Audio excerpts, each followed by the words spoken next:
Hey guys, welcome back to my channel. Today's video is going to be my top 10 fiction books from 2023, as well as I'm going to throw in my top 3 nonfiction books that I read last year as well. I feel like typically in the booktube world, people mostly talk about fiction books, but I'm typically reading one fiction book and a nonfiction book at a time. And so I wanted to share some of the really great ones of those that I read last year too.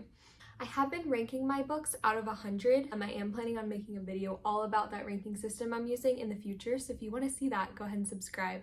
But I am going to be giving you my number ranking out of 100 as well for these books that I read, and I'll be going in order from 10 to number 1 and then throwing in my nonfiction books at the end. So all of that aside, go ahead and grab a tea, grab a coffee, something cozy. This is just going to be a cozy, casual little chat, and I hope you guys enjoy. Let's go ahead and jump into it.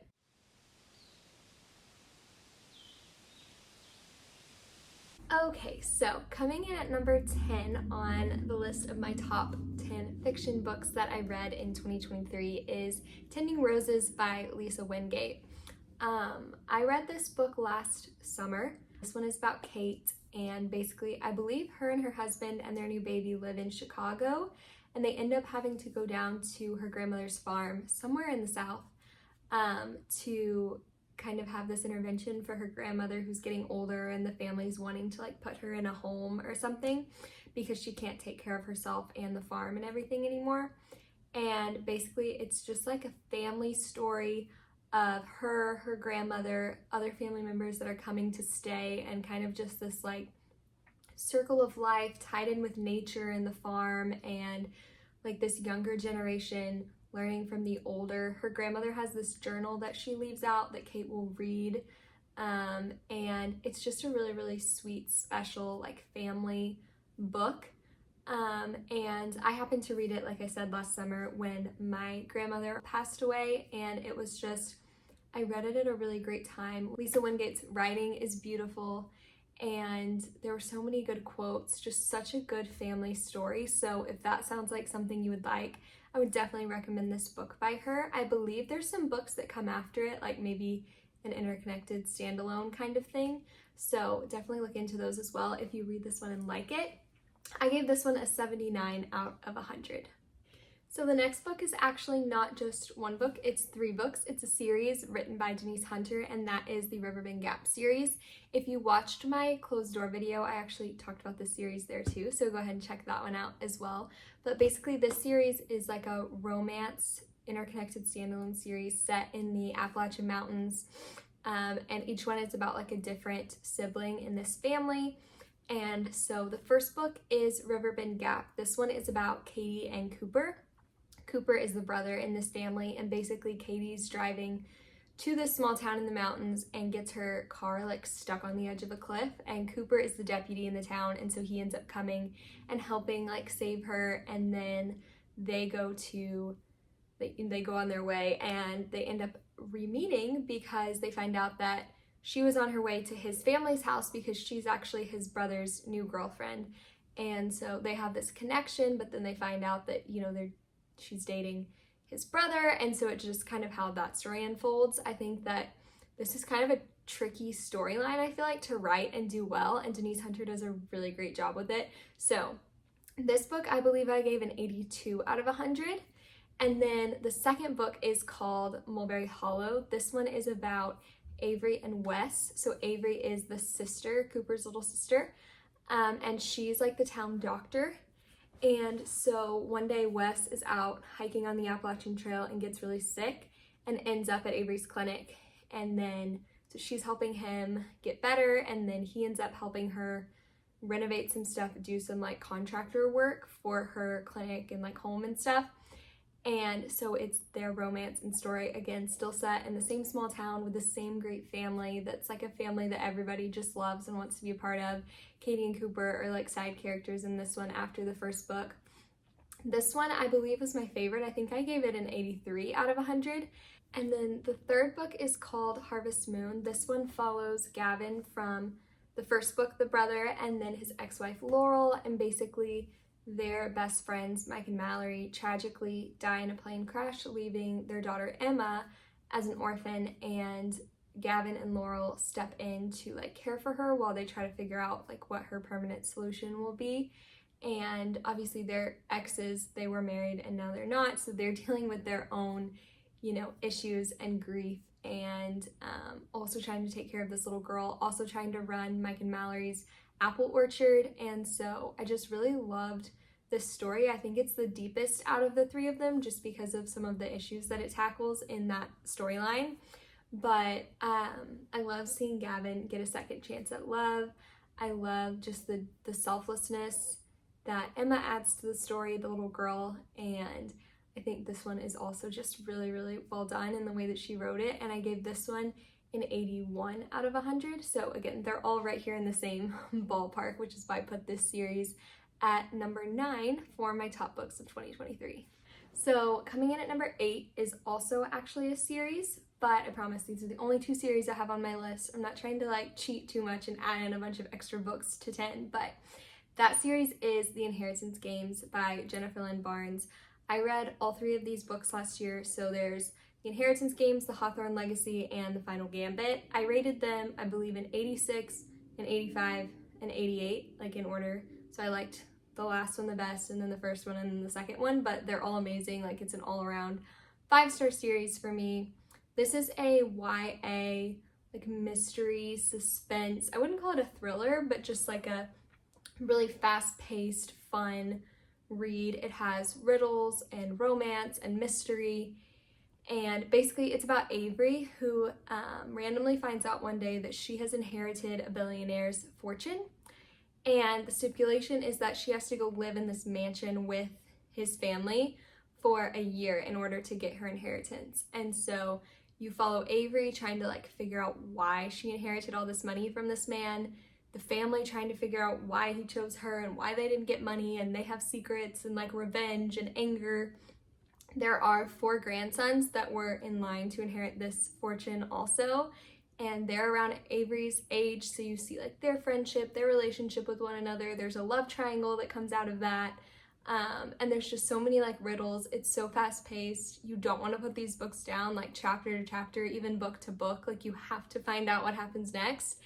And even at the end of the 3rd book, they set up really well for her new book that's coming out this year called The Grandest Game. And so even from that book, the last book, The Final Gambit, to this new book coming out this year, like, it's still like you just want to know what happens next. So she does a really great job writing this story. I love the characters. Again, it's just so fast paced and so well written. There's so many twists and turns and like things that I wasn't expecting. And so I definitely recommend this series, whether you're like 13 or 30. Like, I think everybody will enjoy it. The next book coming in at number 7 is The 7-Year Slip by Ashley Poston. If you don't know, The 7-Year Slip is like a magical realism romance set in New York City, and it follows a girl named Clementine, who is a book publicist, and then Ewan, who is a like restaurant owner, chef, cook. And I love that this book, like, it follows their job stuff, and then it also follows their romance, which basically she is living in her aunt's old apartment, and her aunt has always told her that the apartment was like magical, but basically the apartment will occasionally slip 7 years back in time, and so she has this romance where she is slipping back in time and then back forward to the present. And so that's what you're following with them. The magical realism aspect of this book is like, I think what made me love it the most. Like, I didn't know that I liked that so much in a book and in a story, but it truly made this book so magical, so cozy. Like, when you're with the 2 of them in this like magical apartment, it just feels like nothing else exists. Like, it's so cozy and perfect. It's such a well-written story. Again, I love that like both of them have interesting jobs that like it explores, and like her aunt and that family aspect is also like a good side plot in the story. I think this is just such a well-written romance. I will say I gave this book out of 10 a 3 for spice and language. So I remember it having maybe like 1 or 2 spicy scenes that you can easily just skip. And then it did have some like cussing in it, but it wasn't a crazy ton where it's like on every page and it's every other word. So those just as little disclaimers, but I definitely think this book is worth a read, and it really, really made me excited to read more magical realism in the future because I found out that I love that genre. The 7-Year Slip I rated an 89 out of 100 as well. Coming in at number 6 is When in Rome by Sarah Adams. I gave this book a 90 out of 100, definitely. I feel like it will be one of my favorite books of all time. All of these that I'm going to mention from here on out are some of my top books, I feel like, ever. And basically, if you don't know, When in Rome is about Amelia, who is a pop star and needs to get away, needs a break, and so she goes to Rome, Kentucky, and her car breaks down in this guy's yard, Noah, and he happens to be the pie shop owner in town and has these sisters, and so Amelia ends up like spending some time in this small town to get away from her crazy hectic life in Nashville, and you can guess what happens from there. It's a romance, and I love Noah and Amelia's characters together. I love getting to see Amelia like live unplugged and just have like a small town life compared to the life that she had been living as like a pop star. The one of us is famous trope is always kind of fun, especially when you pair it with like small town boy who like doesn't do all the famous stuff. It's just so fun. And also Noah's sisters are such fun like side characters, which leads me to my next book, which is Practice Makes Perfect by Sarah Adams. I gave this one a 91 out of 100. I liked it just a tiny bit more because I really related to the main female character in this book. So Practice Makes Perfect is about Will, who is Amelia's bodyguard, and then Annie, who is one of Noah's sisters. And basically Annie is like a sweet goody two-shoes, owns the flower shop, just like a good girl. Will is the epitome of like a bad boy, and basically Annie goes on a date that just goes so poorly, and she enlists Will to like help her be better at dating, be better with guys, and again, just like When in Rome, you can guess where it goes from there. But this one, again, I just loved Will and Annie's dynamic. Like the good girl, bad boy thing is so fun, and getting to see like Noah and Amelia from the first book in this book is really fun to kind of see how other characters' lives play out. All the side characters in the town are really fun, and again, I just love both of these books by her, and I believe Noah has more sisters, so I believe there's more to come in this like Rome, Kentucky world, which I'm really, really excited to see. The next book that I also rated 91 out of 100, just like Practice Makes Perfect, is The Great Alone by Kristen Hanna. This is a historical fiction book set in the 1970s. It's like a family story. I will say, as a trigger warning, like it does have some domestic violence in it. But basically this book is about Ernst, who fought in the Vietnam War, and he comes back with PTSD and trauma, basically, and can't keep jobs. And so after losing another job, he decides to move his family to Alaska. And so his wife and his 13-year-old daughter Lenny, they move to Alaska, like on a piece of land off the grid to like farm, and they have this community around them. And they move in the summertime when it's light all day and like warm, and then as winter starts to approach, it gets darker, and they realize that they're all alone out there, which feels like it's like that's kind of the point, that you're all alone and have your own space, and then also you're all alone out there. And so things start to like unravel and unfold as winter approaches, and such a good book. It's so captivating. It is like page turning and fast paced in the sense of like you have so many questions and like things you want to figure out that you have to keep reading, like being a detective. I loved the characters in this story and just the complexity they each hold of like being in this family in hard situations. Why do people stay? How do they find out where they belong and who they belong with? And Alaska's almost like a character with this nature aspect that's really heavy, that's awesome. They deal with trauma and PTSD, and it's just such a well-written, beautiful book that is heart-wrenching and hard to read at times, and also just so hopeful at times. And so I just really love this book. I actually gave it to a friend for Christmas to read because I thought she would really enjoy it.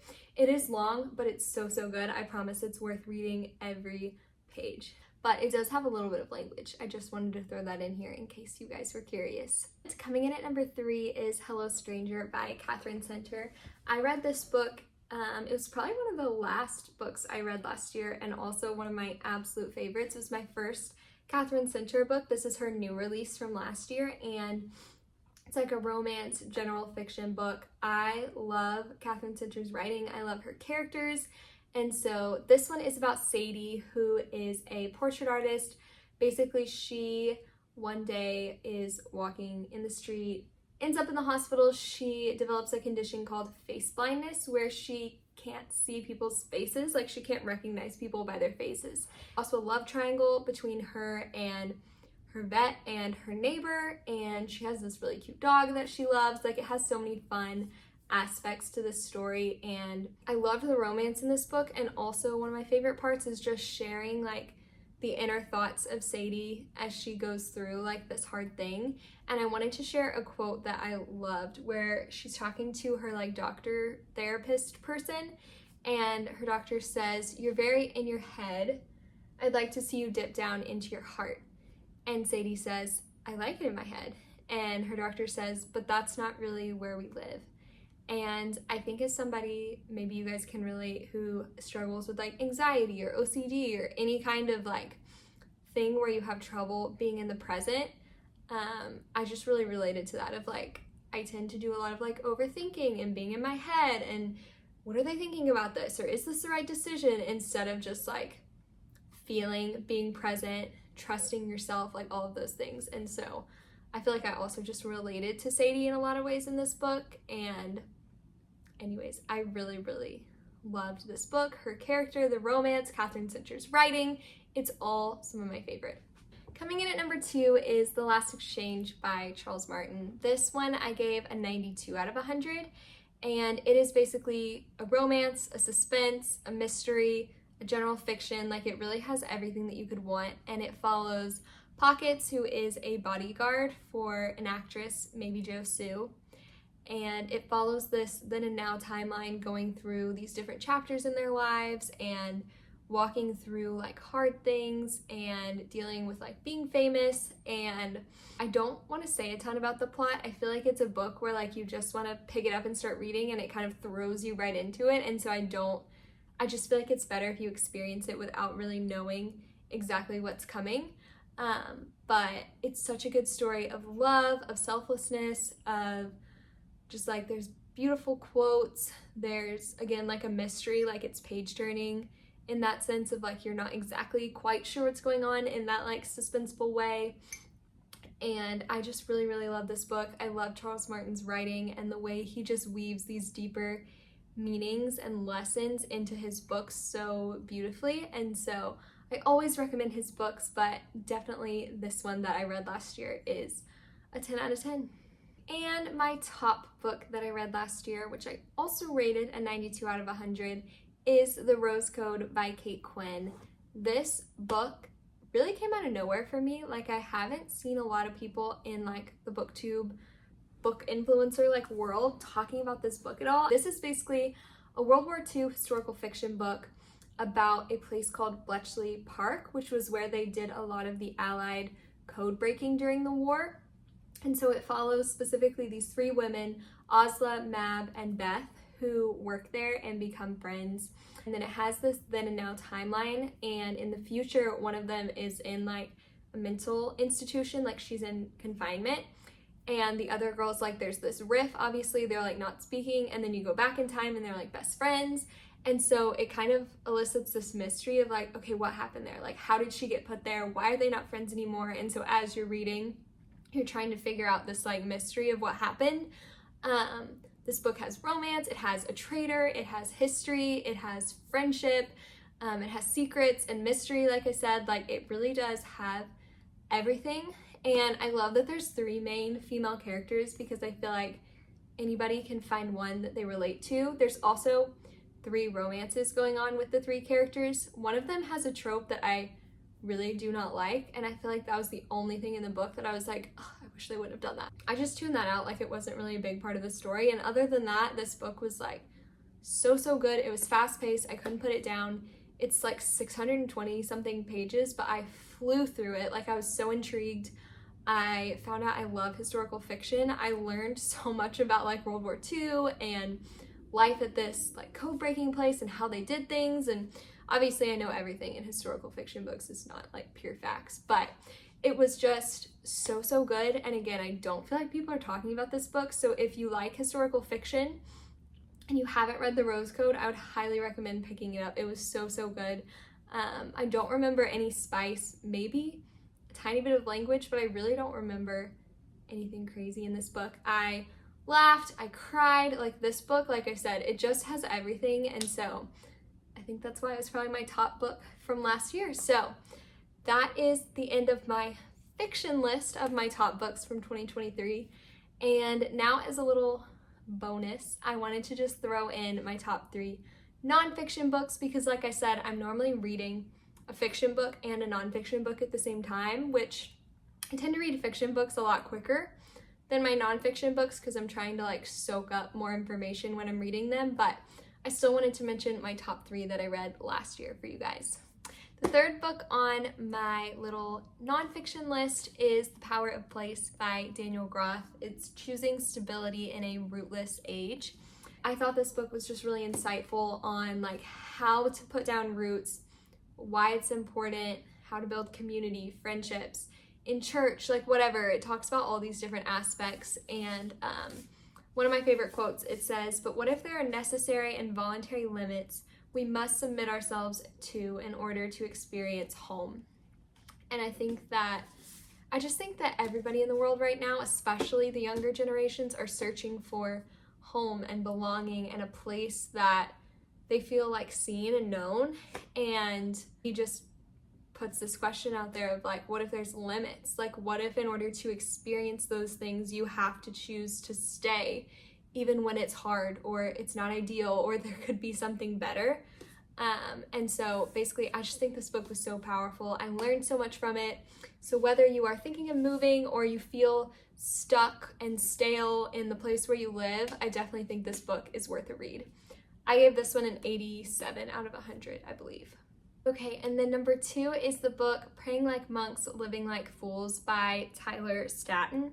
This one I gave an 89 out of 100. In this book, it's basically like a prayer book, tool book kind of thing, and he breaks down each phrase in the Lord's Prayer. I feel like it just gave me a new perspective on prayer, on how to pray, on what to pray, and I really recommend it just if you're looking for something to like spark your prayer life, give you new insight, give you some inspiration. I thought it was just really powerful, and especially, again, like I loved that they used the Lord's Prayer and like broke it down, because now when I can think through that or read it or whatever, I have more. I feel like when I read it, I see more than just the words on the page. Like, I understand more of what that means, how I apply that to my life, how I can pray those words for myself. And so I really recommend this book to anybody who is looking for more like guidance or insight on prayer. I really enjoyed this one. And my favorite top number 1 nonfiction book I read last year is In the Flow by Alyssa Vitti. This is a like women's health book, basically. The subtitle is A 28-Day Plan Working with Your Monthly Cycle to Do More and Stress Less. So basically this book is like a cycle syncing kind of idea. So it talks about how we live in a 24-hour like world, but women were actually made on like a 28-day clock instead of the men 24-hour clock. And it gives all kinds of like practical and scientific reasons, ways to cycle sync your food, your exercise, your work, all of the things, your social life, all of those things. And I got so much out of this book. I actually just got it back because I lent it to a friend and she read it and also really enjoyed it. And so yeah, I think that if you're a woman, you should read this book. I'm really passionate about women's health and people just like knowing how to take care of their bodies, because I feel like we're just not taught that anymore for some reason, or ever. And so I think this is a great one if you're interested in cycle syncing or healthy, just like living holistic things, figuring out more about your body. Like, I think this is a great place to start. Definitely recommend this book. and I gave this one a 90 out of 100. And that wraps up my nonfiction and fiction top books from 2023. I hope you guys enjoyed and maybe found a new author or a new book that you want to read or try out. Go ahead and comment down below what your favorite book from 2023 was. I'm curious to know if we had any of the same, or if you have a book that maybe I'll be interested in reading this year in 2024. And thank you guys so much for watching. I will see you guys in my next video. Bye, friends.